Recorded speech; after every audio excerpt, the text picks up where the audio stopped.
따라서 하십시다. 요한복음 14장 6절 한번 성경 펴보시고요. 다 같이 한번 읽겠습니다. 시작.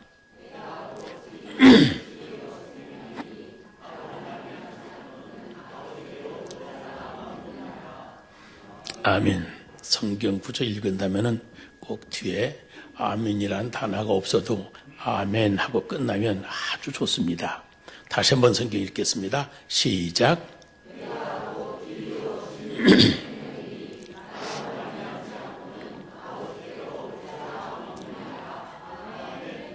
됐어요.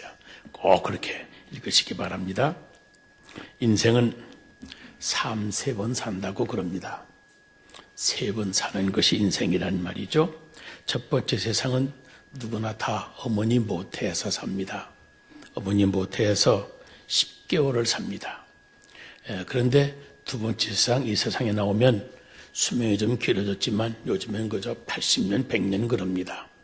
어머니 모태에서 10개월 살다가 두 번째 세상, 이 세상에 나오면 70년, 80년, 100년, 120년 노래를 부르다 떠납니다. 그러다 세 번째 세상, 영원한 곳에 가게 되면 거기는 정말로 내세 영원히 삽니다. 점점 사는 세월이 길어지는 겁니다. 모태에서는 10개월, 이 세상에 나오면 80년, 90년, 또 저 세상에 가면 더 길어져서 영원한 세상을 삽니다. 어머니 모태에서는 액체로 존재합니다. 아니요, 나 어머니 모태에서 뼈가 있어서요. 거짓말하지 마세요. 다 액체로 출발한 거예요. 그러나 이 세상에 나오면 다 육체로 존재합니다. 건강한 사람이나 약한 사람이나 너나 할 것 없이 다 이 세상 60년, 70년, 80년 육체로 살다가 갑니다. 세 번째 세상, 저 세상 가면 더 좋은 몸으로 삽니다. 그걸 우리는 영체라고 그럽니다. 부활하신 예수님의 몸처럼 아주 시간과 공간의 제한을 받지 아니하는 영원한 몸, 영광스러운 몸으로 살게 됩니다. 어머니 모태에서는 10개월, 이 세상에서는 7, 80년, 저 세상 가면 영원히 더 좋아지죠. 어머니 모태에서는 액체로 존재하다가 이 세상에서 나오면 육체로 살고 세 번째 세상, 저 세상에 가면 영체로 삽니다. 어머니 모태에서는 10달 동안 깜깜한 세상을 삽니다. 어머니 모태에서 햇빛 봤어요? 손 들어보세요. 어머니 모태 아무리 눈이 좋아도 햇빛 바라볼 수가 없고 어머니 뱃속은 하루 24시간 내내 깜깜한 속에 우리가 삽니다. 이 세상에 나오면 반은 환하고 반은 어둡고 낮과 밤이 지배하는 이 세상을 삽니다. 반절은 밝아진 거죠. 그런데 저 세상, 세 번째 세상 가면은 아예 밝아진 세상입니다. 그래서 성경은 날빛보다 더 밝은 천국이라고 노래를 부릅니다. 점점 좋아지고 있습니다. 어머니 뱃속에서는 자유가 전혀 없습니다. 내가 움직이는 것 같지만 내가 움직이는 것 아니에요. 엄마가 움직이는 만큼 내가 움직여가는 것이지 내가 움직이는 게 아니에요. 어머니 뱃속에서 축구하고 배구하고 뛴다고 만져보라고 그러지만 그거 움직이는 것 아닙니다. 자유가 전혀 없습니다. 이 세상에 나오면 자유가 대단히 많습니다. 그런데 누구나가 다 시간과 공간의 제한을 받습니다. 동시에 우리가 서울에 있으면 미국에 있을 수가 없고 미국에 있으면 서울에 있을 수가 없습니다. 내가 여러분 교회 오느라고 미국 우리 교회는 지금 죄가 없습니다. 마찬가지로 시간과 공간의 제한을 받고 사는 것이 이 세상이에요. 그게 육체적인 생활이거든요. 그런데 우리가 죽음 건너편 저 세상 건너가면 시간과 공간의 제한도 없는 무시로 살 수 있는 완전한 자유를 누리며 살게 됩니다. 어머니 뱃속에서는 24시간 받아먹고 삽니다. 뭘로 받아먹죠? 몰라요? 배꼽으로 먹고 사는 거, 배꼽으로. 24시간 계속 배꼽을 빨아먹고 사다가 이 세상에 나오면 조금 덜 먹어도 살아요. 하루 3번 먹으면 충분히 먹고 삽니다. 어떤 사람은 하루 2끼 먹는다고 그러는데 그래도 되는 데가 이 세상이에요. 더 살기가 좋은 거지요. 저 세상 가면, 세 번째 세상 가면 안 먹어도 살 수 있는 생명 강수가 흘러넘치는 최고 좋은 환경 속에 우리가 살게 됩니다. 그래서 인생은 몇 번 산다? 3번 삽니다. 인생이란 뭐냐? 인생이란 출생이라고 하는 출입구로 이 세상에 들어와서 마지막 죽음이라고 하는 엑싯, 출구로 이 세상을 떠나가는 나그네 생활, 이것을 인생이라고 그래요. 출생이라고 하는 입구로 들어와서 죽음이라고 하는 출구로 나가는 나그네. 그런데 이 죽음의 문을 한번 열고 이 세상을 떠나가면 다시는 돌아올 수 없는 영문으로 향하고 맙니다. 다시는 연습이 불가능한 거죠. 그런데 그 영원한 세계를 성경은 두 가지로 구분합니다. 천국과 지옥이라고 말합니다. 천국이라고 하는 영혼이 있고 지옥이라고 하는 영혼이 있습니다. 어떤 사람은 지옥 가면 죽으니까 괜찮다고 그러는데 아니에요. 안 죽어요. 영원히 안 죽는 곳이 지옥이에요. 천국만 영원한 곳이 아니라 여러분 지옥도 영원한 곳입니다. 인생이란 결국 이 세상에 출생으로 태어나서 죽음으로 이 세상의 문을 열고 인생을 떠나면 영원한 곳으로 가는데 그 영원한 곳에 대한 운명은 둘로 구분이 되어집니다. 천국이라는 영혼, 지옥이라는 영혼. 그런데 누구나가 다 우리는 너나 예 없이 죽음이라고 하는 이 세상의 출구가 얼마 앞에 있는지 모르고 사는 존재입니다. 죄송하지만 오늘 집회 마치시고 집에 가서 주무시다가 내일 아침 영원히 못 일어나신 분도 있을지도 몰라요. 이 죽음이라고 하는 인생의 출구가 우리 앞에 얼마나 가까이 있는지 아무도 모르고 사는 거예요. 그게 우리 인간의 한계입니다. 그러면 종교가 뭐냐? 종교라고 하는 것은 이 한계 안에 사는 인간이 영원한 하나님을 찾아가는 길 또는 영원한 하나님을 만나는 것이 종교입니다. 유한한 인간이 영원한 하나님을 찾아서 만나려고 하는 노력 또는 만남 그 자체를 종교라고 그러죠. 그런데 종교가 두 가지가 있어요. 하나는 자연 종교라고 하는 것이 있는데 이 자연 종교라고 하는 것은 모든 인간의 마음속에 태어날 때부터 가지고 나온 본능적인 종교성, 종교심 이것을 통해서 신을 찾아가려고 노력하는 것이 종교입니다. 예를 들어서 고행을 한다든지 철학을 한다든지 참선을 한다든지 선행을 한다든지 우리가 죄가 많으니까 죄 지은 만큼 착한 일을 많이 하면 하나님께 갈 수 있다. 하나님의 경지에 올라가는 것은 착한 일을 많이 해야 된다라고 생각해서 참선을 하는 사람도 있고 선행을 강조하는 사람도 있고 죄값은 고생을 당해야 되니까 죄의 벌로 고통을 많이 당해야 된다 하고 고행을 주장했던 사람들도 있어요. 고행이 됐든지 선행이 됐든지 어떤 철학이 됐든지 어쨌든 인간의 노력으로 하나님의 경지에 올라가서 하나님을 만나려고 하는 종교. 이것이 자연 종교라고 그래요. 왜냐하면 인간은 자연적으로 태어난 태생 자체가 인간 마음속에 종교심이라고 하는 본능이 있어서 하나님을 찾으려고 하는 본능이 있기 때문에 그래요. 그래서 아이쿠 하고서는 깜짝 놀랐을 때 누구를 불러요? 아이쿠? 하나님 그런단 말이에요. 예수를 믿어서가 아니라 안 믿는 불신자의 마음속에도 신을 찾는 본능이 다 있단 말이죠. 근데 이렇게 인간이 하나님을 찾아낼 수가 있느냐, 인간이 하나님을 찾아가서 만날 수가 있느냐, 이것은 좀 불가능한 문제예요. 두 가지 이유가 있습니다. 하나는 인간이 태어날 때 가지고 나오는 종교성이라고 하는 것 자체가 하나님을 찾을 수 있는 능력, 그런 본능이라고 그러지만 이것이 그만 타락했어요. 타락했다고 하는 말은 완전히 고장났다는 말이에요. 이 죄로 말미암아 인간이 가지고 있는 모든 종교성은 하나님을 바로 찾을 수가 없게 완전히 박살난 종교성을 가지고 나오는 겁니다. 원래 하나님은 인간을 창조하실 때 인간에게 하나님의 형상으로 인간을 만드셨어요.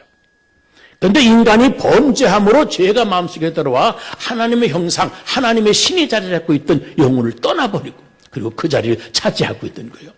인간 속에 하나님의 형상이 아니라 이제는 죄의 근본인 사탄의 형상이 자리 잡고 있어서 인간이 하나님을 제대로 찾아갈 수 없도록 완전히 망가진 종교심을 가지고 태어나는 겁니다. 아담의 범죄, 그 원죄, 이 바로 그런 뜻이에요. 인간이란 태어날 때 종교성을 가지고 태어나지만 완전히 그 종교성이 타락한 고장난 종교성을 가지고 태어나기 때문에 태어날 때부터 종교성이 있는 것 같지만 하나님을 잘못 찾는 종교성을 가지고 태어나는 겁니다.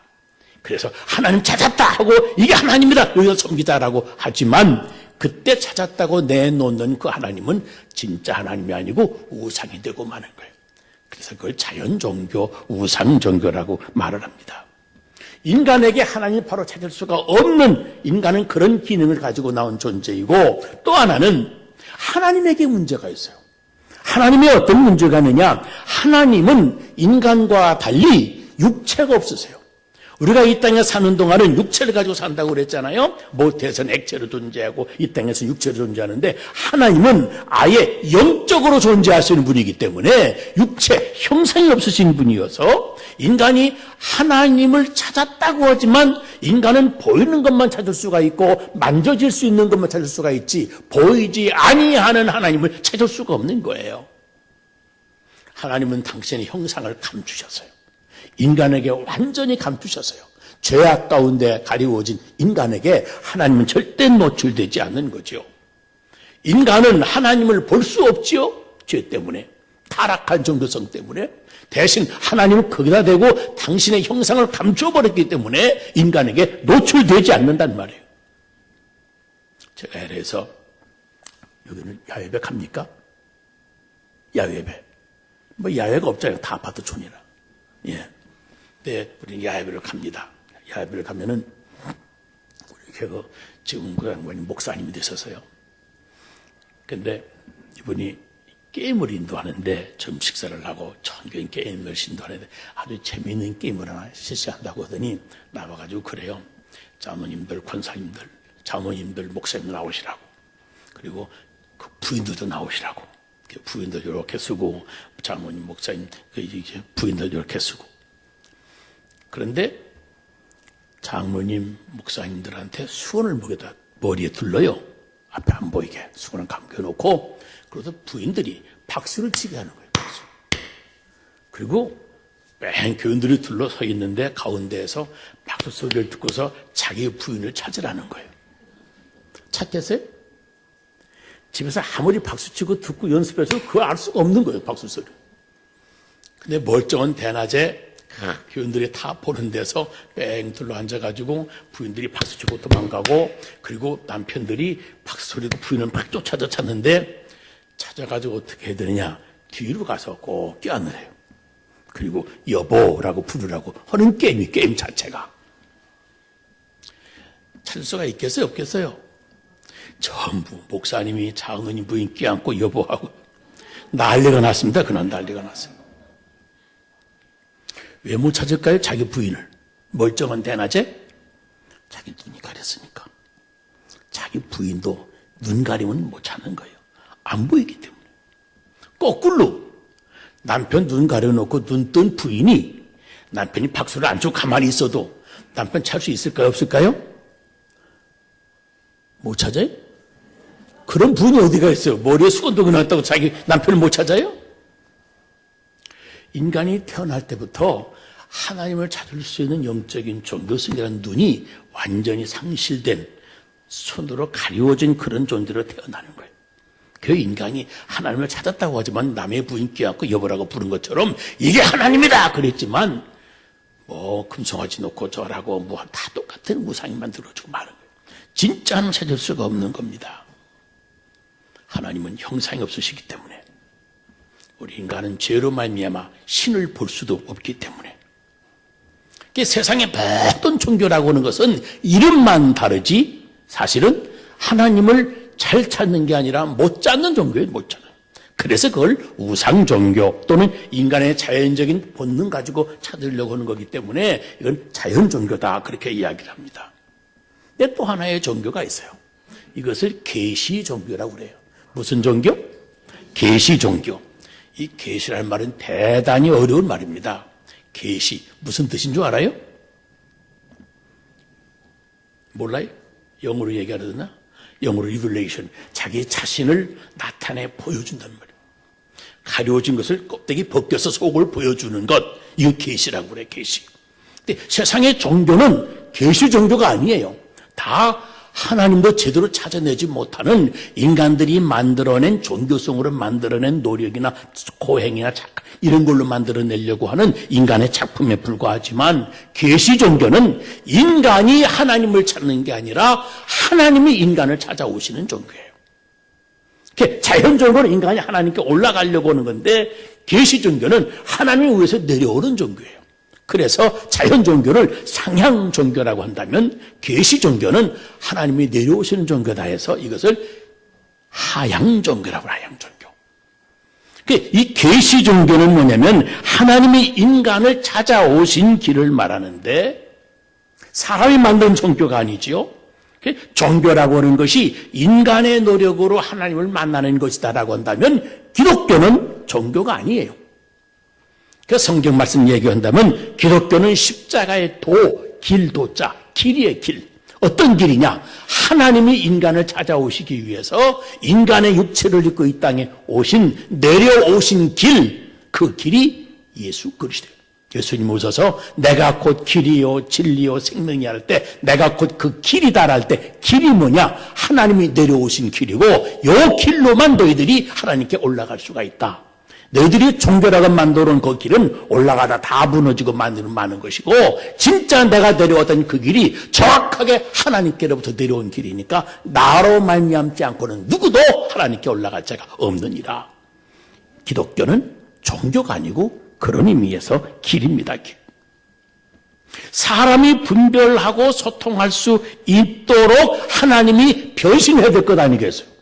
하나님이 내려오셔도 당신의 형상 가지고 내려오시면 당신의 형상이 신이시기 때문에 형상이 없으신 분인지라 인간이 알아볼 수가 없어요. 지금 여러분 하나님 옆에 계시지만 하나님이 보여요? 안 보이잖아요. 하나님이 진짜 오시려면 어떻게 오셔야 되느냐? 인간의 눈으로 알아볼 수 있고 손으로 만져볼 수 있고 그런 모습으로 오셔야 되는데 하나님은 그렇게 자기 자신을 나타내 보여주시기 위해서 선택하신 방법이 인간의 육체예요. 육체. 그래서 그것을 성육신, 인간의 육체를 입으셨다 해서 성육신이라고 해요. 인간의 육체를 입으시고 내려오신 그 하나님을 육체를 입으신 그 모습을 우리는 누구라고 부르냐? 예수라고 부르는 거예요. 아멘? 이거 잘 들으세요. 이게 대단히 중요한 겁니다. 우리가 예수를 믿는다. 뭘 믿는지 모르고 예수 믿어요, 지금.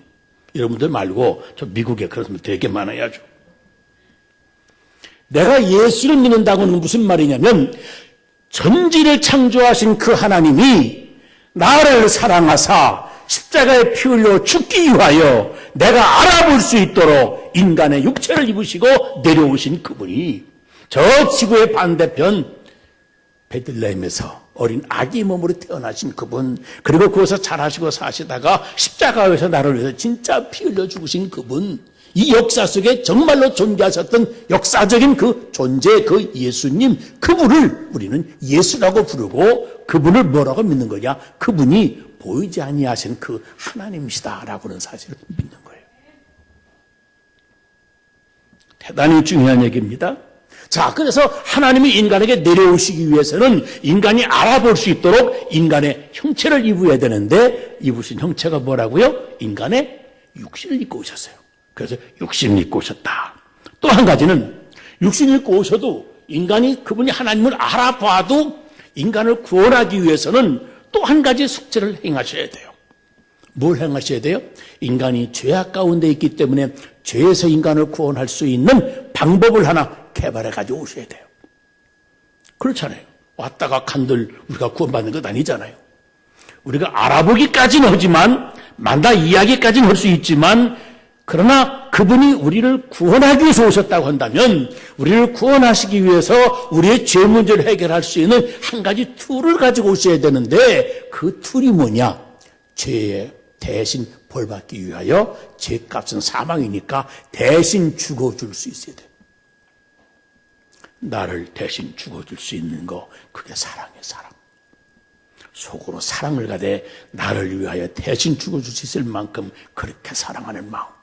그 사랑하는 마음 때문에 예수님이 한 가지 더 준비한 것이 뭐냐면 죄의 싹슨 사망이고 피 흘림이 없이는 용서가 사함이 없다. 그러니까 죄 속에서 우리를 구원하시기 위해서는 우리의 죄를 씻어줄 수 있는 피를 가지고 오셔야 돼요. 피 흘림이 없이는 절대 죄의 사함이 없으니까.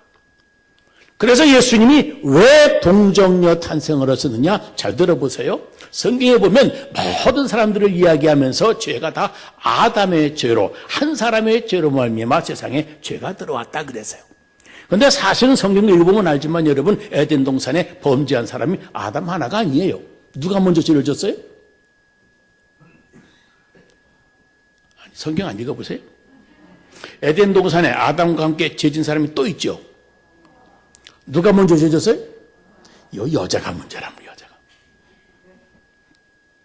에덴 동산에 하와가 먼저 죄를 졌고 하와가 남편을 유혹했음에도 불구하고 그래서 남자는 여자한테 꼬여서 넘어간 건데도 불구하고 신약에 와서 성경 이야기하는 거 보면 하와가 범죄했다는 얘기는 없어요. 다 아담 한 사람의 죄로 인하여 우리가 원죄 가운데 태어난 거예요. 아담이란 말은 사람이란 뜻도 되지만 남자란 뜻도 있어요. 그러니까 범죄한 것은 여자인데도 불구하고 자꾸 아담이 범죄했다. 한 사람 아담만 자꾸 얘기하거든요. 대표성을 이야기하고 있는 건데 여러분, 우리가 죄를 이야기할 때 죄 사함을 받기 위해서는 죄가 없는 피를 가지고 오신 분이 우리의 죄를 위해서 대신 그 피를 쏟을 수가 있어요.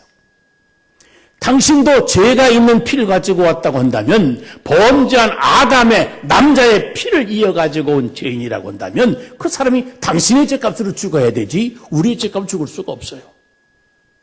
너는 네 죄값으로 죽어라 그러고 마는 거죠. 근데 성경을 보면 이 아담이 범죄해서 이 세상에 죄가 들어왔다고 하는데도 두 번째 아담, 새 아담을 이야기할 때는 예수 그리스도를 이야기하는데, 예수를 이야기할 때 여자의 몸에서 태어난다 그랬어요. 여자의 몸에서, 여자의 몸. 이 말은 무슨 말이냐면 모든 죄가 유전인자처럼 남자들을 통해서 내려오게 되어지는데 남자의 피가 가지고서는 안 되고 남자의 피가 묻어있지 아니한 여자의 순결한 피를 통해서 태어나고, 남자의 역할은 성령이 감당하시고, 그래서 태어난 존재가 예수 그리스도다. 그러니까 하나님이 인간의 육체를 입고 인간이 알아보게 하기 위해서 인간의 육체를 입으셨고, 인간의 육체를 입으시되 인간의 죄를 용서하기 위하여 죄가 없는 피를 준비하시는데 남자와 상관이 없는 여자의 몸에서 태어나야만 되겠기에 동정녀 탄생을 하신 겁니다. 그래서 예수님이 동정녀 탄생을 하시게 된 거예요. 자, 믿음이란 뭐냐? 이렇게 하나님이, 형체가 없으신 하나님이 인간의 육체를 입고 오신 그분이 너무 완벽하게 인간의 육체를 입고 오셨기 때문에 어느 몸으로 보나 그분이 사람이지 신일 수가 없는 것처럼 보인단 말이에요. 완벽하게 변장하셨으니까. 피를 가져도 죄가 없는 피일 뿐 우리와 똑같은 피를 가지신 분이기 때문에 피곤하시기도 하고 목마르시기도 하고 주무시기도 하고, 그래서 예수님을 보고 이걸 사람이지 어떻게 하나님이라고 신이라고 말할 수가 있느냐, 이런 생각이 들을 수밖에 없도록 완벽한 사람, 완전한 사람으로 오셨어요. 그런데 믿음이란 뭐냐? 완전한 사람인데도 불구하고, 진짜 사람인데도 불구하고 이분이야말로 살아계신 하나님이다, 참 하나님이시다라는 사실을 받아들이는 것. 다시 말해서 하나님이 당신의 자기 계시에 대해서 긍정적으로 내가 반응하는 것, 이것이 믿음이에요. 따라서 믿음이란 하나님의 계시에 대하여 긍정적으로 반응하는 것이다. 내가 예수를 믿는다 이 말은 예수님이 하나님이신데, 천지를 창조하신 하나님인데 그 하나님이 나와 똑같은 이 더럽고 누추한 인간의 육체를 입으시고, 그러나 그 속에 죄가 없는 피를 가지고 나를 위해 오셔서 그대로 사셨고 성경의 예언대로 사시다가 정말로 나를 위해서 십자가에서 피 흘려 돌아가신 것을 내가 믿음으로, 감사함으로 받아들이는 것, 이것이 바로 믿음이란 말이죠. 여러분, 복음이라는 게 뭔지 복음? 굿뉴스예요. 굿뉴스. 굿뉴스를 복음이라고 하는 다른 것 아니죠. 아니, 하나님이, 그 천지를 창조하신 그 하나님이 나를 사랑하사 나를 위하여 대신 죽어주시려고 인간의 육체를 입으시고 세상에 죄 없는 피까지 가지시고 세상에 오셔서 정말로 나를 위해 죽어주셨다고 하는 그 소식을 듣고 보니까 얼마나 감사한 거예요. 얼마나 기쁜 소식이에요. 그래서 그걸 기쁜 소식, 복음이라고 그러는 겁니다. 불신앙이란 뭐냐? 불신앙.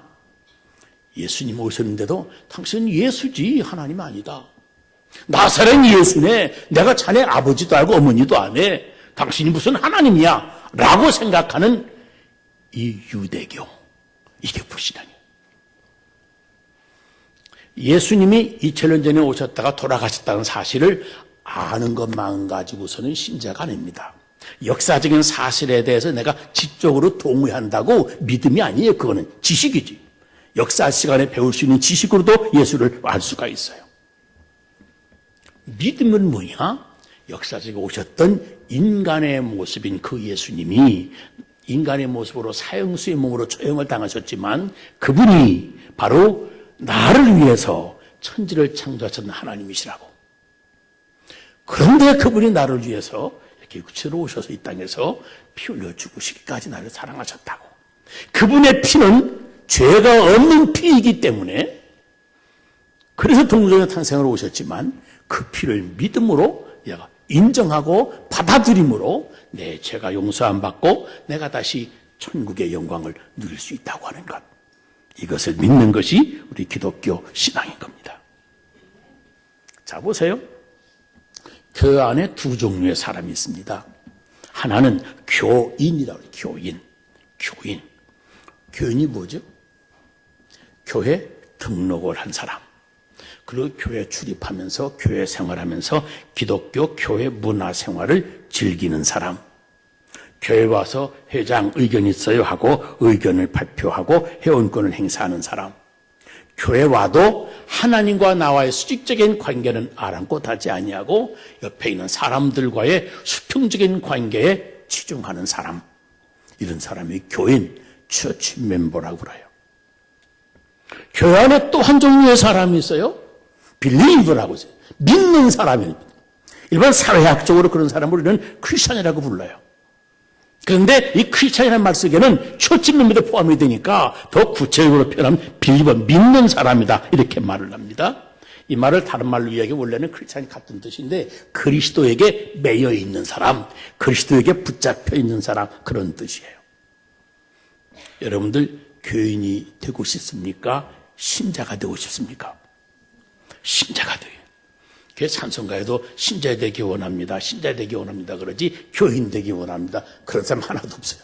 교인 되는 건 아주 간단해요. 주일날마다 교회 가서 헌금 조금 하고 밥은 밥 못 얻어먹고 선물 좀 선물 받아가지고 오고 등록한 등록과 써내고 교회 가서 친구들 만나고 모임 참석하고 놀러도 가고 그러면 교인 되는 거 아주 쉬운 거예요. 교회 문화죠. 그런데 교회 와서 신자가 되어져야 되는데 신자가 되어지는 게 얼마나 중요한지 몰라요. 신자라고는 믿는 자를 믿는다. 믿음이 뭐냐? 이걸 우리가 알아야 돼요. 어떻게 믿는 것, 진짜 믿는 것이냐? 성경의 믿음을 이야기할 두 가지 뜻이 있습니다. 하나는 믿는다는 말 속에는 한 가지 사건을 설명하는 말이에요. 다시 말하면 인간의 육체를 입고 오신 그 예수님을 내 구주로 내가 받아들이는 것. 마음속에 내 구주로 받아들이는 것. 아까 종교를 얘기할 때 계시 종교, 영혼, 영적인 존재이신 하나님, 형상이 없으신 하나님이 인간의 육체를 입고 오신 그분이라고 그랬는데 그 예수님이 이제는 육체로 존재하지 아니하고 부활 승천하셨기 때문에 그 예수님이 이제는 영으로 우리에게 더 사람을 보내셨어요.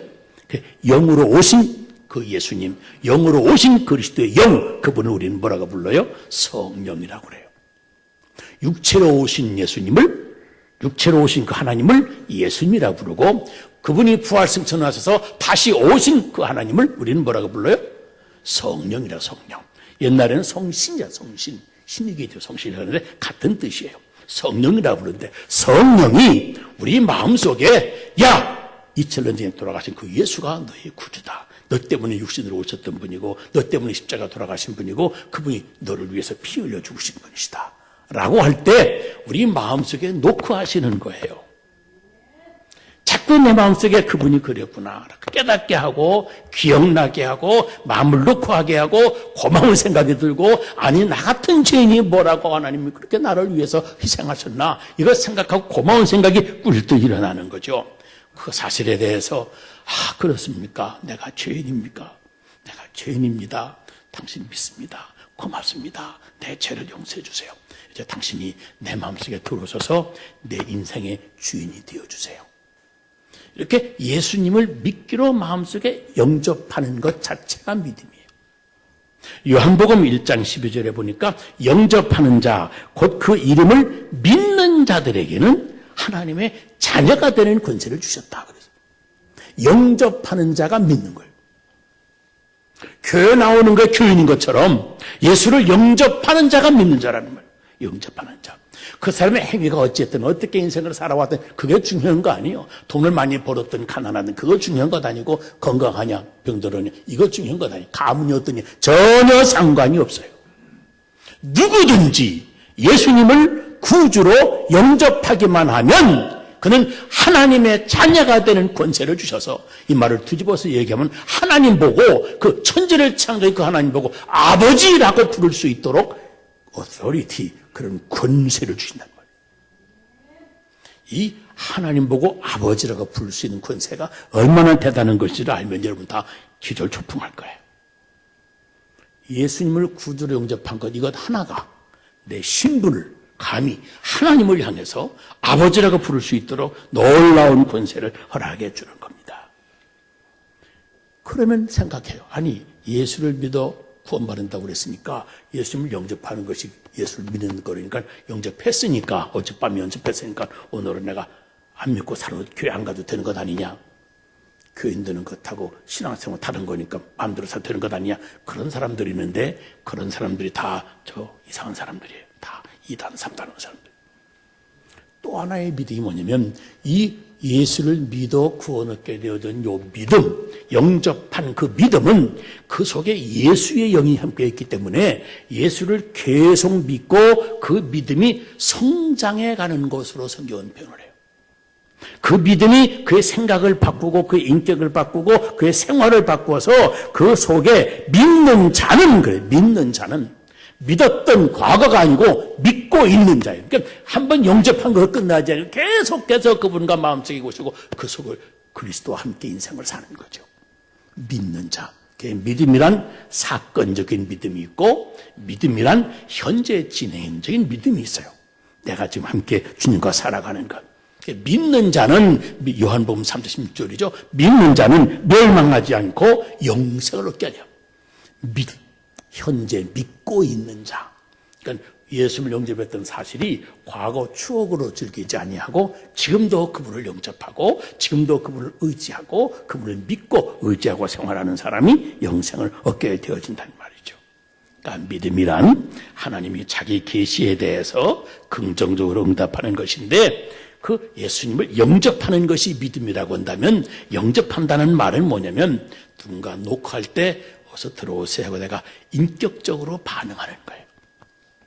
인격이란 말 지적으로 정적으로 의지적으로 그분을 영접해 드리는 거죠. 그리고 계속해서 신뢰하고 그들에게 살아가는 겁니다. 그러니까 예수를 믿는다고 할 때 정말 내 안에 예수가 계신가 하는 걸 우리가 알아야 되는데 무서운 말씀이 있어요. 고린도후서 13장 5절에 보니까 너희는 믿음에 있는가 너의 자신을 시험하고 스스로 자신을 확증해라.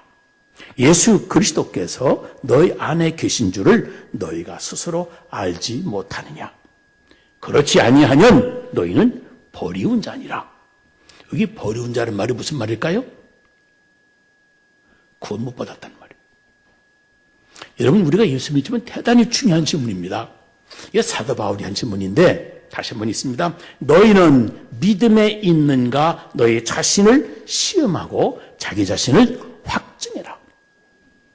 이 말을 쉬운 우리말로 바꾸면 내가 지금 예수를 믿는다고 생각하고 있는데 진짜로 내가 예수를 믿는 구원 얻을 만한 구원 믿음이 나한테 있는가 하는 것을 내가 스스로 자기 자신을 테스트해 보라는 거예요. 내가 나중에 구원 얻을 수 있는 그런 믿음을 가지고 있는 사람인지 아닌지는 누구나가 다 스스로 테스트해보면 알 수가 있게 되어 있다. 그런데 그 알 수가 있는 것 시험해보고 그 무언가 확실하면 확실하게 증거하고 살아라는 거예요. 나는 구원받았다. 구원의 확신을 가지고 살아라는 말이죠. 너희 안에 계신 줄을 스스로 알지 못한 누가? 예수 그리스도가. 예수가 내가 영접했으면 예수님 내 안에 계실 것 아니겠어요? 믿는 것이 예수님 영접하는 것인데 그 천지를 창조한 그 하나님을 내 마음속에 모셔드리는 것이 그분이 인간의 육체를 입고 오셨던 그분을 내가 그 이름을 믿는 것이 영접하는 것이라고 한다면, 정말로 믿고 있다고 한다면, 내가 착각하지 않고 오해하지 진짜로 예수님을 영접했다고 한다면 영접한 예수님 내 마음에 계실 것 아니겠어요? 사도 바울이 말한 것은 내 안에 사는 그리스도래. 그리스도가 내 안에 사는 거죠. 이제는 내가 사는 것이 아니고 내 안에 그리스도가 사는 것이라. 그러니까 내 안에 그리스도가 살아계신단 말이죠. 예수 그리스도가 너희 안에 계신 줄을 너희가 스스로 알지 못하느냐. 그렇지 아니하면 너희는 구원 못 받았다. 예수님을 영접했다고 하는 사건이 그렇게 중요한 겁니다. 예수를 영접했다면 내 안에 누가 살아있어요?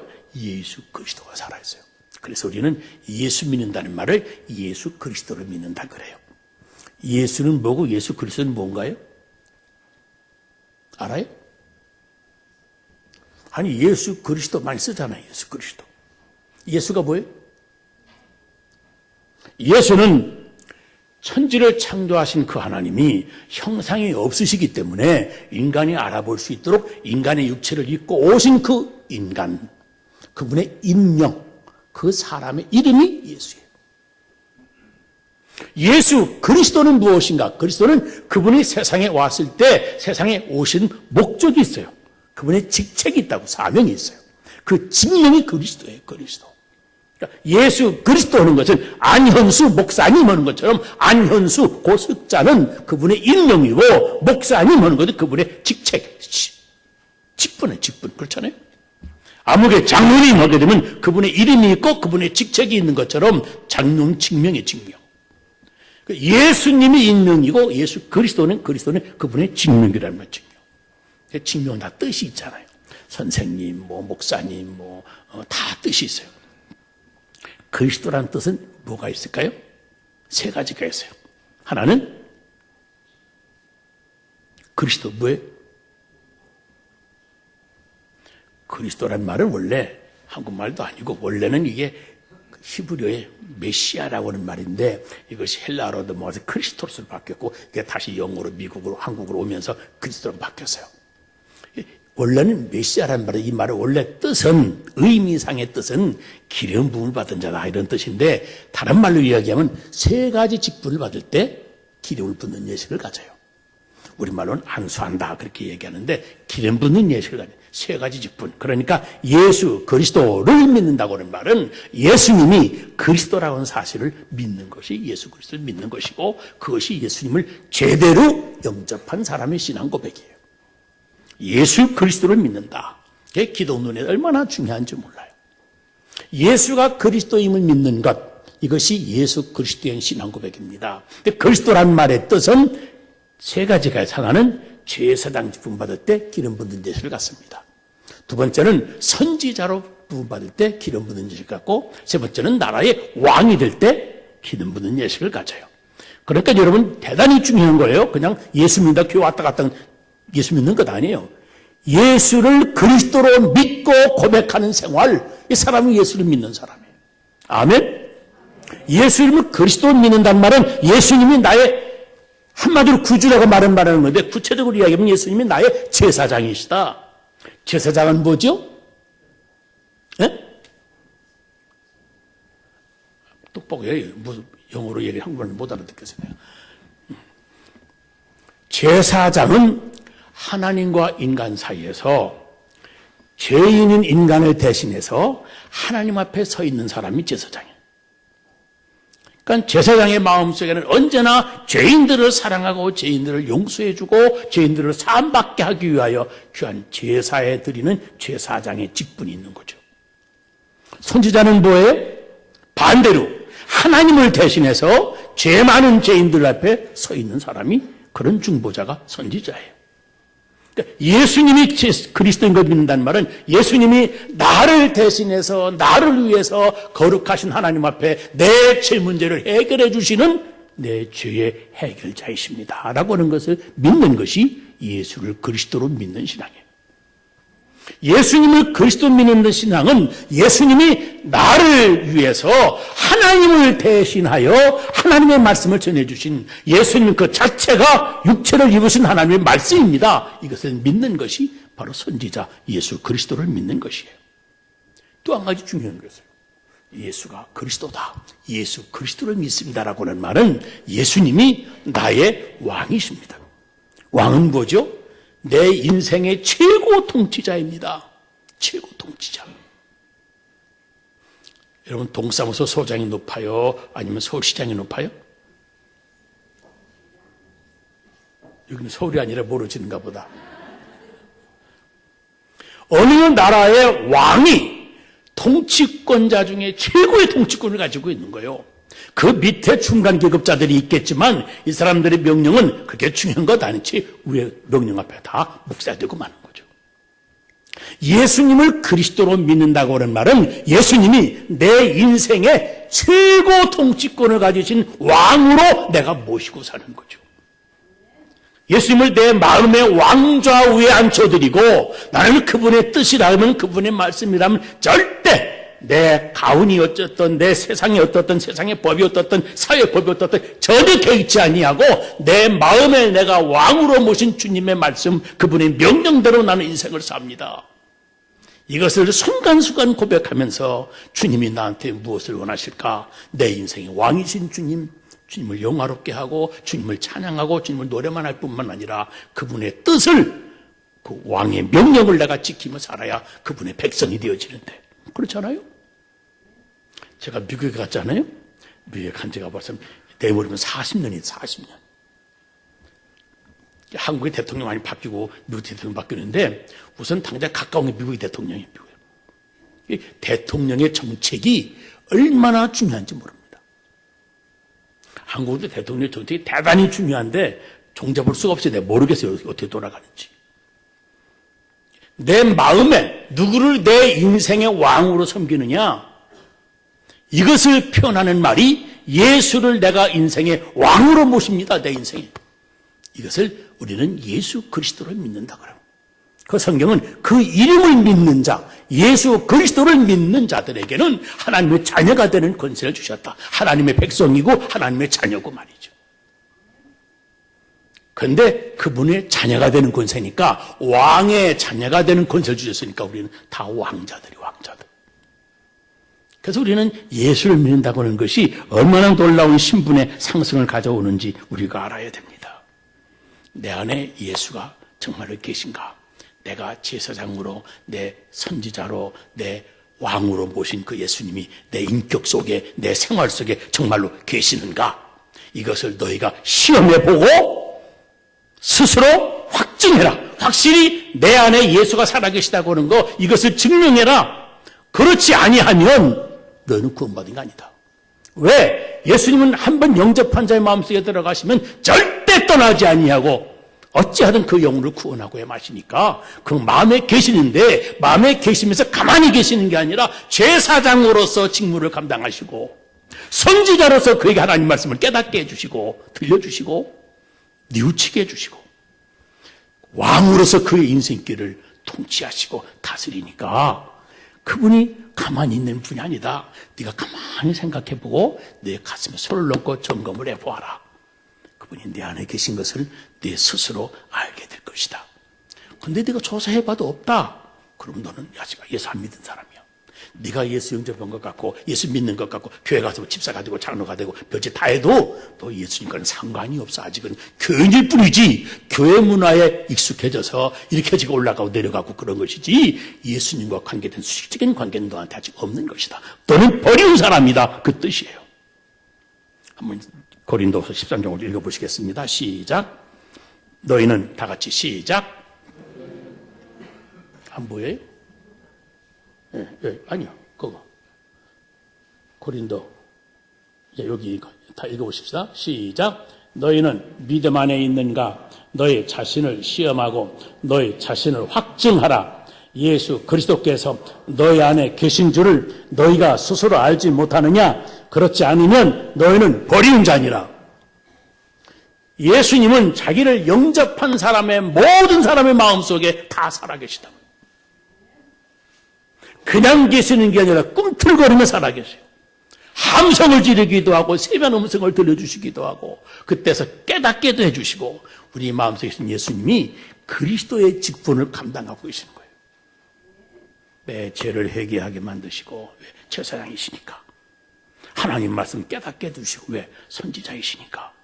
너 지금 그렇게 인생 그렇게 해서만 안 된다. 신앙성 그따위로 해서는 안 된다. 마음속에 책망해 주시고 왜? 내 인생의 왕이시니까.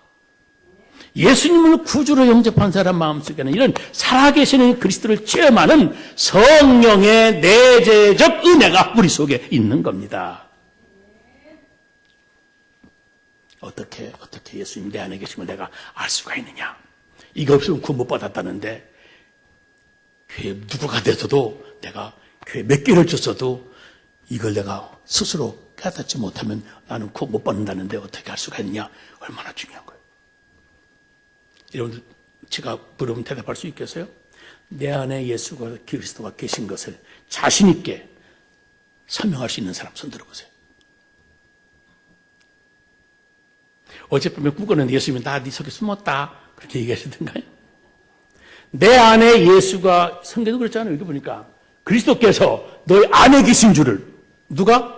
예수 그리스도가 제사장 되신 예수님이 선지자 되신 예수님이 왕 되신 예수님이 내 안에 계신 것은 그분이 내 안에서 가만히 주무시고 계신 게 아니라 제사장으로서 선지자로서 왕으로서 그 직능을 지금 감당하고 계시는 거죠. 그걸 내가 나 자신을 알게 되었단 말이죠. 그분이 들어오셔서 세 가지 중요한 일을 하십니다. 예수를 믿고 진짜 예수 영접한 사람은요, 뭔가 마음속에 변화가 느껴져요. 전에는 안 그랬는데 자꾸 느껴진다고요. 나도 모르는 사이에 내가 스스로 변화가 되어가는 걸 우리가 압니다. 일단 예수님을 구주로 영접하면 하나님의 자녀가 되는 권세를 주셔서 하나님 보고 아버지라 우리가 부를 수가 있고, 그럼 하나님이 당신의 아들이 부르는 소리니까 오냐 하고 대답해 주실 것은 물론 성경 말씀부터 무서운 말씀이었어요. 요한복음 5장 24절 말씀 보니까 믿는 자는 영생을 얻었고, 믿는 자는 영생을 얻었대요. 벌써 영생을 얻었고, 우리는 영생을 나중에 죽으면 천국 가면 그때 알 수가 있겠다 그러는데 그게 아니에요. 예수를 믿는 사람은 지금 믿는 순간 이미 영생을 얻었고 심판에 이르지 아니하노니, 심판받지 아니하고 이미 사망에서 생명으로 이미 옮겼대요. 예수 믿는 사람은 사망에서 생명을 앞으로 옮길 거다가 아니고 이미 옮겼다. 과거 시제로 이야기합니다. 군대 가서 줄 잘 쓰면 옛날에는 그랬어요. 논산훈련소가 줄 잘 쓰면 이쪽 줄은 카츠사로 끌려가고 이쪽 줄은 뭐 전방으로 끌려가고 이건 뭐 후방으로 끌려가고, 가까운 방중에 연병장에 줄 잘 쓰면 막 팔자가 달라집니다. 3년 동안. 예수를 믿는 신자의 대열에 선 사람은 앞으로 심판받을 일이 없다는 거예요.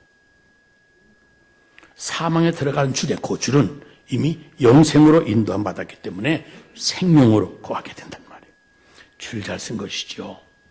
그러니까 이것을 우리가 마음속에 체험이 있어야 되는데 모르니까. 그러나 분명히 내가 예수를 영접했던 사건은요, 내가 의식할 수도 있고 의식 못할 수도 있어요. 여기에 우리 신자들이 많이 속아요. 구원파라고 하는 사람들, 야, 나 구원받았어? 예, 구원받았어요. 언제 받았어? 글쎄요, 나 교회 나가는데 구원받은 줄 알고 있는데. 아니, 네가 구원받은 건데 네가 뭘 어떻게 해? 그걸 언제 어디서 어떻게 구원받았냐? 육하원 지역에서 대답할 수 있어야 구원받는 걸로 인정을 해요. 그것 아니에요, 여러분. 여러분 태어난 생을 알아요, 몰라요? 알아요, 몰라요? 알지만 여러분들이 체험해서 아는 거예요? 아니잖아요. 태어나고 살다 보고 머리가 돌아갈 때쯤 되니까 엄마가 아빠가 야, 너 작년에 태어났다, 몇 년 전에 태어났다, 오늘 태어난 날이다 이야기하니까 들어서 아는 것이지, 내가 체험했다고 체험을 통해서 아는 거 아니잖아요. 내가 예수님을 구주로 영접하는 것은 내가 무의식 중에 연습할 수 있을지도 몰라요. 사도 바울같이 멀쩡하게 눈 번이도 대낮에 하나님을 구원받게 하는 역사를 채워줄지도 몰라요. 그러나 디모데와 같이 조상 때부터 믿은 신앙 가운데서 믿음으로 자란 사람들, 자기도 모르는 사이에 예수님을 구주로 영접하고 그 안에서 인생이 살아왔어요.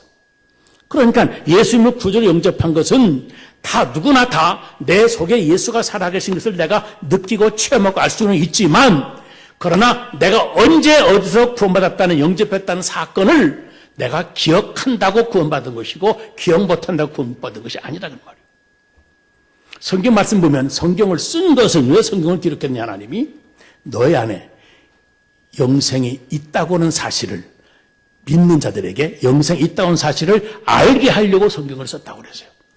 그러니까 구원받은 것은 예수님을 영접함으로 구원받은 것이고, 내가 구원의 확신을 가질 수 있는 것은 내가 성경을 잘 들여다보면 그걸 알 수가 있어요. 한 번은 무디 목사님한테 어떤 청년이 왔더랍니다. 목사님 설교 말씀을 듣고 구원받았구나 생각하고 기다리라고 왔는데, 와서 목사님 질문합니다. 목사님, 내가 예수 믿은 지 꽤 오래되는데 아직 내가 구원받았는지 안 받았는지 모르겠어요. 내가 영생 얻었어요? 야, 임마, 내가 어떻게 알아? 성경 뭐 네가 한다고 그랬지. 근데 어떻게 보면 구원 받은 것 같기도 하고, 어떻게 보면 구원 안 받은 것 같기도 하고. 그러면 너 구원 못 받은 거다. 그러면 너 구원 받은 사람은 확증하라고, 성경에 확실히 한다고 그래. 확실히. 성경 읽어봐라. 그리고 성경은 표 읽어보라고 그랬어요. 요한복음 1장 12절 읽어봐라. 그리고 요한복음 5장 24절 읽어봐라. 성경 요한복음 54절 읽어보니까 그랬어요. 믿는 자는 영생을 얻었고 심판에 이르지 아니하나니 사망에서 생명으로 옮겼느니라. 그게 누구 말씀이냐? 하나님 말씀이요. 너 영생 얻었냐 못 얻느냐? 글쎄 그걸 모르겠다니까요. 너 성경 다시 한번 읽어봐라. 또 성경 또 읽어버려요. 믿는 자는 영생을 얻었고 심판에 이르지 아니하나니 사망에서 생명을 옮겨졌느니라. 이제 너 영생 얻었냐 못 얻느냐? 글쎄 모르겠다니까요. 야, 임마, 내가 지금 방금 읽었잖아. 다시 한번 읽어봐. 세 번째 읽게. 믿는 자는 영생을 얻었고 심판에 이르지 아니하나니 사망에서 생명으로 옮겨졌느니라. 너 영생 얻었냐? 아이, 모르겠다니까요. 그랬더니 목사님이 화를 내시면서, 야, 이놈아, 감히 네가 누군데 하나님이 영생 얻었다면서 얻은 것이지. 성경이 하나님이 얻었다고 얻은 것이지, 네가 영생 없다 그걸 의심하는 게, 네가 감히 누구라고 하나님이 선언한 사실을 내가 의심하고 있어. 호통을 했다고 그래. 여러분, 예수를 믿는 자는 영생 얻은 것이에요. 내가 보기에 지금도 죄를 짓고 있다, 이건 사탄이 속인 수예요. 예수 믿는다고 죄를 안 짓는다고는 구절이 하나도 없어요. 예수를 믿어도 죄를 안 지을 수가 없어요. 우리는 태어날부터 품종 자체가 죄인으로 태어난 거예요. 독사는 태어날 때부터 사람을 물어 죽일 수 있는 독을 품고 태어나는 게 독사예요. 독사가 아래서 깨어나서 새끼 독사가 있어요. 이게 독사입니까? 미꾸라지입니까? 네? 독사 아래서 깬 게 꼭 미꾸라지 똑같이 생겨, 조그마한 게, 꾸불꾸불한 게. 이게 독사일까요? 아니면 미꾸라지인가요? 왜? 사람을 물어보지도 않은 사람인데 왜 독사예요? 그 속에 이미 깨어날 때부터 독이 있어요. 인간이 죄인인 것은 내가 죄를 져서 죄인이 아니라 죄를 품고 태어난 성품, 죄성을 가지고 태어났기 때문에 죄인인 거예요. 그러니까 인간은 어쩔 수 없이 자기 힘으로는 움직였다, 힘썼다, 노력했다, 애썼다, 제가 죄만 짓고 마는 거, 죄만 짓고 밥만 먹고 전문적으로 죄를 짓는 게 인간이에요. 생각하는 것이나 말하는 것이나 느끼는 것, 깨닫는 것, 뭐 크게 결심했다고 지나가 보면 다 죄를 해한 것밖에 없어요. 다 하나님을 무익한 종인 거죠. 그러니까 우리가 죄를 안 지어서 구원받았다고 생각하면 절대 구원받음 하나도 없는 것이죠. 오늘 성경 말씀이 말하고 있는 것처럼 예수를 믿었다는 거, 이 믿음, 예수를 영접했다는 거, 이것 하나 때문에 하나님 우리를 하나님께서 아들로 받아주십니다. 양자 삼아주셔서 자기 자식이니까 우리의 죄를 죄로 규정하지 않으시는 거예요. 정죄함이 없는, 따라서 정죄함이 없느니라. 정죄함이 없느니라. 예수님을 영접한 사람들에게 하나님의 자녀가 되는 권세를 주셨다 할 때 하나님의 자녀가 된 권세 가운데 제일 큰 권세가 뭔 줄 알아요? 죄를 마음껏 쳐도 죄인으로 너를 취급하지 않겠다. 죄는 네가 짓지만 아버지인 내가 네 죄를 위해서 이미 십자가에 피 흘려 죽었으니까 죄의 싹스에 대해서 걱정하지 말아라. 내가 너를 한번 나를 영접했으면 영원히 너를 구원받은 것이다. 사망에서 생명으로 옮겼느니라. 이것이 예수님을 구주로 믿는 것이고 이것이 예수님을 그리스도로 믿는 거죠. 이런 예수님이 들어오셔서 가만히 계신 게 아니라 내 마음속에 변화를 주세요. 첫째는 담대함을 주십니다. 담대함, 평안함을 주세요. 마태복음 28장에 보니까 담대하라 내가 세상을 이기었노라. 요한복음 14장 27절 보니까 내가 너에게 평안을 끼치노니 곧 나의 평안을 너에게 주노라. 너는 근심도 하지 말고 염려도 하지 말아라. 내가 세상 끝날까지 너와 함께하리라. 우리 마음속에 예수님이 오셔서 왕좌에 앉으셔서 내 인생길을 통치하시면서 나에게 담대한 마음을 주무시는 것. 너는 내 아들이다. 내가 너를 포기하지. 네가 어떤 실수를 해도 내가 너와 함께한다. 네 인생 절대 무너지지 아니한다는 말이죠. 그 담대함을 전명히 주시는 거죠. 마음속에 따라서 평안한 마음을 주시는 겁니다. 교회만 나와서 앉아도 기도만 해도 마음이 평안하고 차분해진 사람이 있어요. 이게 놀라운 주님이 함께 하신 축복인 걸 믿으시기 바랍니다. 성령이 예수 그리스도 내 속에 들어오셔서 하나님의 아들로 특별히 제사장적 기능을 감당하실 때 느끼는 것 하나가 뭐냐면 이걸 느끼면 내 안에 예수 그리스도가 계시다는 걸 여러분들이 확인해도 됩니다. 죄를 범하려고 죄의 유혹을 내부딪혔을 때 마음속에 그전에는 나한테 유혹이 들어오면 반갑게 맞았어요. 모든 죄라는 게 즐거움이 있잖아요. 모든 죄라고 하는 게 뒤에 경제적으로 육체적으로 기쁨과 유익이 있잖아요. 이게 죄거든요. 죄. 이런 것이 있을 때 그전에는 반갑게 죄를 맞이했는데 이제는 죄가 다가올 때 이상하게 소극적인 자세가 돼요.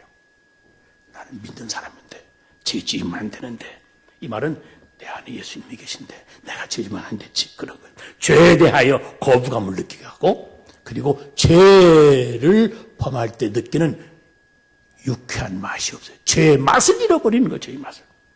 죄에 대한 입맛을 잃어버리는 거죠. 그리고 내 믿음이 약하고 더군다나 내가 육신적으로 약하기 때문에 죄를 범했다. 범하고 난 다음에는 어떤 마음이 드느냐면 내가 또 죄를 졌구나. 실패했구나. 죄와 싸워 이겨야 되는데 오늘 또 죄를 졌구나. 죄 실패했구나. 마음속에 가책이 들어와요.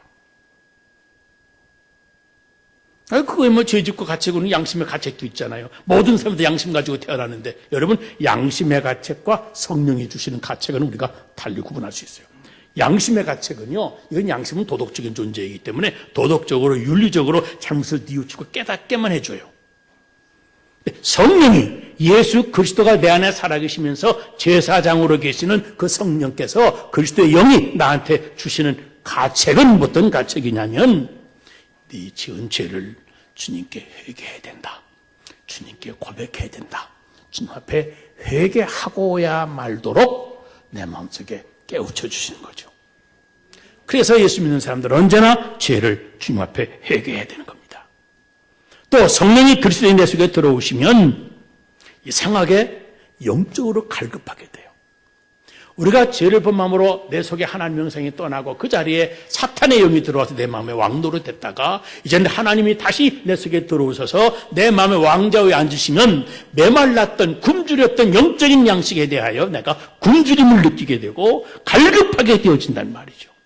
그래서 하나님의 말씀이 그렇게 달고 성시편에 보면 주의 말씀이 어찌 그리 단지요 꿀송이보다 더하나이다. 자꾸 하나님 말씀 듣고 또 들어도 똑같은 얘기 같은데도 그렇게 맛있고 좋은 거죠. 찬송 불러도 기도해도 그죠? 그냥 더 하고 싶고 예배에 대한 열정이 더 간절해지고 내 마음속에 예전엔 안 그랬는데 그렇게 교회 가서 하나님께 예배드리고 기도하고 말씀 공부하고 말씀 읽고 이게 얼마나 좋은지 해도 만족하면서도 갈급해지는 영적인 일이 생겨요. 내가 내 자신을 점검하면 안다 그 말이죠. 주의 몸된 교회, 전도하는 일, 주의 일에 대해서도, 선교하는 일에 대해서도 그전엔 그거 다 미친 사람들, 거기에 빠진 사람들이나 하는 건 줄 알았는데, 이제는 내가 그 일이, 야, 나도 그래 해야 되는데, 나도 저 참여해야 되는데, 나도 헌신해야 되는데, 나도 헌금해야 되는데, 나도 충성해야 되는데, 거기에 대한 긍정적이고 적극적인 열정이 마음속에 생기는 거예요. 왜? 그리스도의 영이 내 속에 계시면 나를 가만 놔두지를 않아요. 내 마음의 왕자 위에 앉으셔서 그분이 내 인생을 그렇게 통치하시는 거예요. 야, 교회가 이러는데 너 열심히 더 해야 돼. 너 시간도 맞춰야 돼. 너 물질 좀 더 맞춰야 돼. 내가 너한테 베푼 은혜가 얼마나 많은데 이거 가지고 신앙생활 다 한다고 생각해? 더 열심히 내야 돼. 기도 생활 더 뜨겁게 해야 돼. 네가 명색이 집사인데 명색이 장로인데 이렇게 신앙생활 해도 되겠어 너 지금? 제일 중요한 직분이 교인들에게 본이 되어지는 건데 너를 본사고 누가 신앙생활 따라하겠냐? 이 영적인 깨달음을 내 속에 그리스도가 주시는 거예요. 그전 누가 말해도 그냥 그런가 보다 하는 이야기지 그랬어요. 그랬는데 그게 아닙니다. 이제는 내 마음이 나부터 내 속에서 그냥 내가 그렇게 생각이 드는 거죠. 내가 주님 앞에 제사안 받은 은혜가 얼마나 큰데 그 은혜 보답하기 위해서 영적인 신앙적인 열정이 불일듯 일어나는 겁니다. 또 한 가지 가장 표면적으로 쉽게 구별할 수 있는 그리스도가 안에 계신 증거는 뭐냐면 내 소속감이 분명해져요. 우리가 예수님을 영접하면 하나님이 나를 누구로 취급해 주신다고? 아들로 하나님의 가족으로 나를 받아주시는 겁니다. 그러니까 하나님의 아들이 되어진 사람, 예수님을 구주로 진짜로 내가 의식 중에 영접을 했던 무의식 중에 영접을 했던 그것 중요한 게 아니고 내가 예수님을 정말로 과거에 영접한 사실이 있는 사람은 나도 모르게 내 마음의 태도가 하나님 편이 되어지는 거예요. 그래서 성경에 보면 하나님의 권속, 하나님의 하우스홀드라는 말이 있어요. 하나님의 가족이라는 말이 권속, 하나님 한 식구라는 말이. 그래서 항상 가족 중심, 하나님 중심으로 생각이 바뀌어지는 겁니다. 하나님 편이 되어져, 하나님 편. 뭐 도덕적으로 옳고 그르고 판단하는 게 법적으로 많이 하든 이게 중요한 게 아니에요. 여러분 아버지가 또 어머니가 뭐 잘못해서 파출소에 끌려갔어요. 얘기 들어보니까 엄마가 잘못했어요. 뭐라고 하시겠어요? 가서 경찰한테 야 이런 여자 봤나? 이게 저기 잘못했네. 이거 내 우리 어머니인데 이런 여자 처음 봤네. 이거 한번 집어넣으세요. 그러고 오겠어요? 내가 생각해도 어머니가 잘못했지만 아닌 거예요. 경찰 아저씨한테 보세요. 아니 상황이 이런데 누구든지 안 그러겠습니까? 억지로 엄마 편 들으니까 억지 소리 같지만 자기 마음으로부터 엄마를 도덕적으로 법적으로 정죄하고 싶은 마음이 없는 거예요. 나도 모르게 엄마 편이 되어지는 거죠. 옳고 그르고를 떠나서. 그래 안 그래? 엄마 없어요 여러분들? 내가 누구 편이냐 하는 것을 보고 하나님의 권속이다. 하나님의 권속, 하나님의 가족이다. 하나님 편이다. 하나님과 일행이다. 하나님과 동지다. 그 뜻이에요. 하나님의 권속이니까 하나님에 관한 모든 일에 대해서 이 세상이 아무리 우리를 에워싸고 원수같이 우리를 공격해와도 우리는 하나님 편이 돼서 하나님 중심에서 우리는 생각하고 판단하고 정죄하는 거예요. 세상이 교회를 욕한다고 함께 교회를 욕하는 사람 편에 서면 절대 정말로 예수가 그 안에 계신 것인지 예수 영접한 믿는 사람인지 다시 한번 테스트해 봐야 됩니다. 오늘날 큰 교회나 작은 교회나 목사님들이나 장로님들이나 교회 집사님들이나 뭐 얼마나 불미스러운 일들이 얼마나 많아요? 이런 얘기 들을 때 아이고 참 마음이 아프죠. 어떻게 믿는 사람이 그럴 수가 있나? 어떻게 교회가 그럴 수가 있느냐? 목사가 어떻게 그럴 수, 장로가 어떻게 그럴 수가 있나? 그럴지 모르지만 세상과 함께 똑같이 그런 교회, 그런 목사님, 그런 장로님, 그런 집사님 함께 손가락질 함께 욕하고 그런 것들이 어쩌고 저쩌고 그렇게 할 수가 없는 것은 내 속에 그분 속에 계셨던 하나님과 한 식구라고 하는 하나님과 한 핏줄이라고 하는 그리스도의 십자가 피를 함께 나눈 우리 피의 동지요 한 식구라고 하는 거 하나님의 권속이라고 하는 것 때문에 나도 모르게 하나님 나를 자기 권속 만들어 주셔서 내 생각을 그렇게 하나님이 운전하시는 거예요. 그래서 우리는 교회가 세상의 소금의 빛의 사명을 감당해야 되겠지만, 그러나 감당하지 못해서 그런 일, 그런 소문 뉴스에 나오고 뭐 떠들고 그런다 할지라도 절대 함께 그 교회, 그 목사님, 그 개인 집사님, 성도를 비난하고 공격해서는 안 되는 겁니다. 안 된다 해서 안 되는 게 아니라 그렇게 하고 싶지가 않은 거예요. 제가 미국에서 목회하는데요. 어느 장로님 하루는 저 찾아왔어요. 우리 교회 장로님 아니에요. 딴 교회 장로님. 저 캐나다에 있었던 그 임현수 목사님, 우리 교회 다니거든요. 임현수 목사님. 그분이 북한에 가가지고 이렇게 갇혀가지고 그분이 진짜 북한에 많이 갖다 줬습니다. 북한에. 북한이 참 답답한 것이 그렇게 기독교 많은 주의 종들이, 많은 기독교 선교단체가 그렇게 정치에 관여하지 않고 정말로 사상에 관여하지 않고 그리스도의 정신 가지고 사랑으로 그렇게 많은 의약품들 북한에 얼마나 고생한지 몰라요. 그 가난한 애들, 어린 아이들, 거기만 쌀 갖다 주고, 공장 차려 떡 만들어주고, 빵 공장 만들어주고, 국수 공장 만들어주고, 막, 이 혈액, 뭐죠? 결핵이, 미국에서 오래 사니까 말이 뒤져버려요. 아는데, 분명히 내가 아는데, 나 모른다고 생각하지 마세요. 나 잘 알아요, 한국말. 근데 쓰려고 하면 말이 딱 안 튀어나와, 이게. 이 혈액이 많아가지고, 막, 혈액약, 미국에서 다 커져가지고, 갖다 주고, 큰 컨테이너 몇 건씩 갖다 주면 그러거든요. 그런데, 그분이, 이면수 목사님이 그렇게 많은 사업을 얼마나 많이 했는지 몰라요. 북한에 제일 많이 하신 목사님까지 한 분일 거예요. 근데 그분이 미국에 와서 간증을 하지 않았겠어요? 북한에 이렇게 하고 이렇게 했다고. 그렇게 했는데, 간증을 하다가, 북한의 정치, 북한의 사상, 사회 구조에 대해서 조금 부정적으로 얘기를 했어요. 근데 그 이상하죠. 미국 우리 교포교회 가운데에도 그 끝난 불이 있었던가 봐요. 여기는 없겠죠. 모르지 여기도 있을지 또. 근데 그분이 미국에 우리 교포교회 다니면서 북한의 실상을 보고 느낀 대로 또 도와준 것도 얘기했지만 그렇게 해뒤에 또 많이 선교 후금도 들어오고 해서 그것도 약도 사다 보내주고 뭐 봉사를 하시니까 그렇게 했는데 거기도 2, 3회다가 북한 공산당에 찔린 거예요. 북한이 딱 한 날, 그날도 잔뜩 싣고 가서 다 그 가난한 사람들 풀어주고 막 먹여주고 막 이러는데 딱 동무 봅시다. 그때 불러가가지고서는 끌려가요. 그냥 끝난 거예요. 함께 갔던 장님도 그냥 왔다. 쫓아가지도 못해. 그냥 거기서 헤어지고 말한 거예요. 그러니까 그 캐나다에 있던 교회가 난리가 났습니다. 그분이 갇혔지 않았어요? 어느 날 다 보지도 않고 누구시 나오지도 않고 있다가 나중에 딱 나왔는데 인터뷰를 하잖아요. 텔레비 보셨죠? 텔레비. 얘가 깜짝 놀라는 거예요.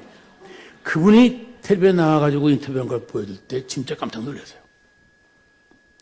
당신이 북한 전복을 위해서 북한 정권이 전복되어지려고 그런 뭐 작업을 했다는 식으로 뭐 스파이라는 식으로 막 남한이 국정원에서 보내가지고 이렇게 했다는 식으로 발표를 하잖아요. 다 연습시켜가지고 훈련시켜가지고 아니면 죽이니까 한 거거든요. 근데 그 뉴스를 보고 우리 옆에 교회 장로님이신데 그분이 날 만나자고 그러더니 당신 내 교회 목사 아니니? 맞다 우리 교회 목사님이라고. 그런 목사님 우리 교회 목사님 사랑스럽다고 얘기를 했더니 아니 목사님한테 그럴 수가 있습니까? 목사가 죽으면 죽으리다. 그 총살당해 죽어야 순교하는 것이지. 그 지향을 살겠다고 그렇게 목사가 돼가지고 그 목숨 좀 더 살겠다고 그 거짓말로 그 인터뷰는 하고 말이지. 그럴 수가 있냐고. 그런 게 목사냐고 말이지. 그런 목사들이 어떻게 그런 교사 목사냐고. 날 보고 그런 날 보고. 그래 내가 그랬어요. 당신 속에 예수님이 계시냐고. 앞에 안에 계신 예수님이 시키는 대로 하느라고. 가난한 자 도와주라고. 원수를 사랑하라고. 그래서 그 사람들 김정일이 도와준 것도 아니고 그 가난하게 산 사람들 둘째로 도와주라고. 그 가운데도 기도한 사람들이 있다는 거예요. 그 사람들에 전도하라고 그러고 다 사랑을. 우리는 얘기하면 전도 못하니까. 나 하고 다니는데 그 사람 그렇게 인터뷰했다고 그래가지고 그게 매스컴은 떴다고. 목사가 거기서 총 맞아 직사해야 되지 말이지. 순교를 해야 되지. 그거 사겠다고 저렇게 거짓말하고 꼭두같이 노릇하고 되겠느냐고. 그런 얘기가 하는 거예요. 여러분 우리는 절대 주의 종들 주의 일하는데 절대 뒤서 함께 공격하면 안 됩니다. 불미스러운 일이 있다 하더라도 우리는 그저 우리 어머니가 잘못해서 내가 그런 말 듣는다 생각하고 어머니 말씀 꼴뚜기닥 시키는 것 같아도 그거 다 내 잘못이라고 함께 잘못을 느끼고 함께 짐을 같이 지고 덮어주고 사랑하고 내 아픔을, 이게 하나님의 권속이라는 뜻이에요. 하나님의 일에 긍정적이고 적극적으로 행하는 사람들에 대해서 부정적으로 반대하는 사람들을 함께 편들어서는 안 돼. 우리는 아군끼리 싸워서는 안 되는 거예요. 절대 적들과 싸워야 되지, 아군과 싸우지 말고 우리 아군을 공격하는 모든 비하나님의 권속들에 대해서, 세상 세력들에 대해서 절대 함께 싸우지 말아야 돼요. 체험적인 신앙이라는 건 다른 것 아닙니다. 내 인생 살아가면 내가 과거엔 안 그랬는데 그렇게 변했습니다. 내가 과거엔 안 그랬는데 내가 예수를 믿고 난 뒤에 내 생활 속에, 내 마음의 태도 속에 내 생활이, 내 인격이 이렇게 달라졌습니다. 내 삶으로 내가 변화된 체험, 이것을 우리는 체험적인 신앙이라고 그래요. 신비적인 기도하다가 이상한 거 보고 들리고 이런 신비적인 체험만 말하는 게 아니라 예수님을 제대로 영접한 사람은 그 인격이 변화가 돼서 정말로 세상에서 소금과 빛의 기능을 감당할 수 있는 존재로 내가 생각이 바뀌어져요. 왜? 내 마음속에 예수 그리스도가 계시니까. 예수님이 제사장으로 죄에 대하여, 예수님이 하나님의 의, 하나님의 말씀에 대하여, 예수님이 내 인생의 왕으로 내 인생을 통치하시고 인도해 주시고 다스리시니까 내 마음속에 하나님의 왕국이, 천국이 이루어지고 내 삶 속에 이런 변화가 나타나는 걸 보고, 나는 체험적인 신앙을 가졌다, 이렇게 말할 수 있는 겁니다. 여러분, 내 마음속에 예수 그리스도가 살아계시다고 하는 거 확인할 수 있겠어요? 나는 예수를 믿습니다, 아무나 말할 수 있는 게 아니에요. 이런 체험이 없이 예수를 믿는다고 생각하는 건 착각하는 거예요. 내가 나를 점검해 볼 때 이런 소식이 분명히 있는 사람은 확증해라. 이것이 없으면 구원받지 못한 사람입니다. 우리가 테스트해 봐야 돼요. 한번 물어보겠어요? 제가 조금 말씀드렸는데, 예수를 믿고 나서 지금 신앙생활은 내 마음속에 담대하다, 평안이 온다, 세상 죄에 대해서 두려운 마음이 생기고 부끄러운 마음이 생기고 회개하고 싶은 마음이 생기고 죄를 안 지으려고 하는 마음이 생기고 또 주의 일에 대해서, 말씀에 대해서 찬송하고 기도하고 전도하고 하나님 교회 헌신하고 봉사하고 충성하고 헌금하고 선교하고 이런 모든 일에 대해서 더 적극적이 되고 열심히 하고 싶은 마음의 열정이 생겨요. 그리고 주의 일에 대해서, 일하는 모든 일에 대해서 마음속에 긍정적으로, 근본적으로 우리 식구라고 하는 동지의식을 갖고 한 가족의 의식을 가지고 살아가는, 내 마음은 그렇게 변화가 되어 있다고 한다면 그 사람은 구원받은 사람. 한번 손 들어보세요. 나는 예수를 믿는 사람이다. 손 들어보세요.